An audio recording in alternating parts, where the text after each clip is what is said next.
يخرج منهما اللؤلؤ والمرجان فبأي آلاء ربكما تكذبان وله الجوار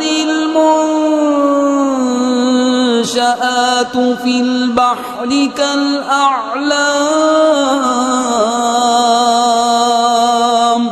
فبأي آلاء ربكما تكذبان كل من عليها فان ويبقى وجه ربك ذو الجلال والإكرام فبأي آلاء ربكما تكذبان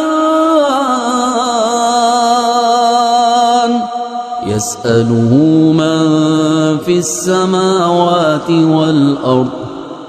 كل يوم هو في شأن